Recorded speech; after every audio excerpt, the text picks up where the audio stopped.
प्रथम तहलका न्यूज। इस वक्त के लिए बड़ी खबर बहादुरगढ़ से। आपको बता दें कि बहादुरगढ़ में इनेलो नेता ने चुनाव में धांधली के आरोप लगाए हैं। आपको बता दें कि इनेलो के नेता नफे सिंह राठी ने नगर निगम चुनाव की प्रक्रिया पर सवाल खड़े किए हैं और उनका कहना है कि जानबूझकर लोगों के वोट को यहां पर ट्रांसफर किया गया है, जिसकी वजह से बहादुरगढ़ में महज 59% ही मतदान हुआ है। आपको बता दें कि 22 जून को जो नगर निकाय चुनाव के नतीजे घोषित हुए हैं उनमें किसी को हार मिली है तो किसी को जीत मिली है। आपको बता दें कि हार जाने के बाद नेताओं के द्वारा ये आरोप प्रत्यारोप का दौर शुरू हो गया है। तो वहीं बहादुरगढ़ में इनेलो नेता ने चुनाव में धांधली के आरोप लगाए हैं। नफे सिंह राठी ने चुनाव की प्रक्रिया पर सवाल ही खड़े कर दिए हैं। उनका कहना है कि जानबूझकर लोगों के वोटों को ट्रांसफर किया गया, जिसकी वजह से बहादुरगढ़ में महज 59% मतदान ही हो पाया है। इस वक्त के लिए बड़ी खबर बहादुरगढ़ से। आपको बता दें कि बहादुरगढ़ में इनेलो नेता ने चुनाव में धांधली के आरोप लगाए हैं। आपको बता दें कि इनेलो के नेता नफे सिंह राठी ने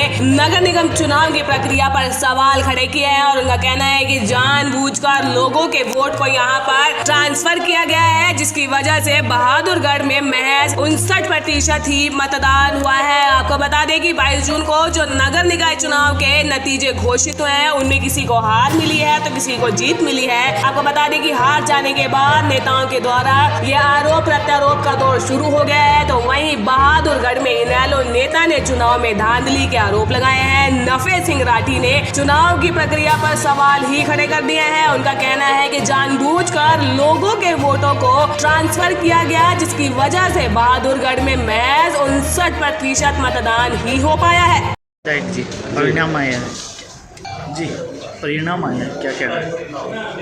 पहले तो सर्वप्रथम मैं बहादुरगढ़ जनता का शुक्रिया अदा करता हूँ कि उन्होंने बहुत शांतिप्रिय तरीके से चुनाव में हिस्सा लिया और जो जनता का फैसला है उसको हम शीश झुका करके स्वीकार करते हैं। चुनाव आते जाते रहते हैं, लेकिन बहादुरगढ़ जनता का इस बात के लिए शुक्रिया अदा करता हूँ, बड़ी शांतिप्रिय तरीके से चुनाव हुआ। लेकिन सरकार ने जिस हिसाब से वोटों को दूसरे वार्डों में शिफ्ट कराया, चुनाव के दिन लोग भटकते रहे बूथों पर, लेकिन उनकी वोटें मिली नहीं। कम से कम 12-15 हज़ार के बीच में वोटों को दूसरे वार्डों में शिफ्ट करा दिया गया। जैसे इस साइड की 10, 11, 12 वार्ड की अगर वोट थी लाइन पार की, तो उनको शहर में कर दिया।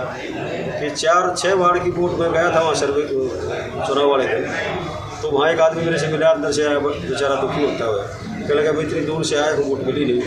13 वार्ड में बता रहे, वो 13 वार्ड में वोट डालने के लिए गया। ऐसे बहुत लोग, जिसके कारण बहादुरगढ़ के कम से कम 12-15 हज़ार लोग वोट से वंचित रहेंगे। नहीं तो आप खुद अंदाज़ा लगाओ कि पिछला 2019 का जो चुनाव था मिलेगा, उसमें लगभग 70% वोट पोल हुई थी। इसमें पार्षद का चुनाव भी साथ था। हम तो ये सोच रहे थे 75% से ज़्यादा जाएंगे, लेकिन 58 पॉइंट समथिंग वोट पोलिंग हुई। तो ये बीजेपी का कारनामा था, ताकि वोट लोग उनके खिलाफ जो वोटें थी जिन वार्डों में, उनको दूर दूर वार्डों में फेंक दिया। वो बेचारे अपनी वोट तलाश करते रहे, वोट पोल नहीं कर करा। हार के क्या कारण है?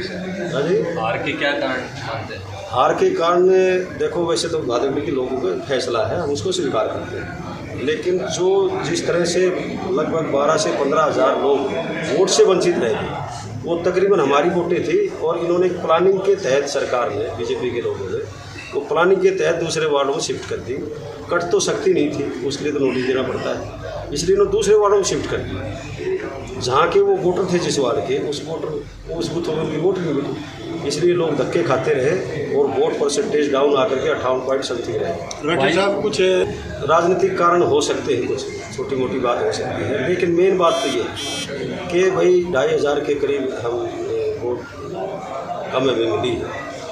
लेकिन मेन कारण ये है कि जो 12 से 15 हज़ार वोट सरकार के अधिकारियों ने, कर्मचारियों ने, बीजेपी के नेताओं के कहने से जो दूसरे वार्डों में फेंक दी, बहादुरगढ़ के लोग परेशान होते रहे, जिससे वोट परसेंटेज डाउन। इसके लिए हम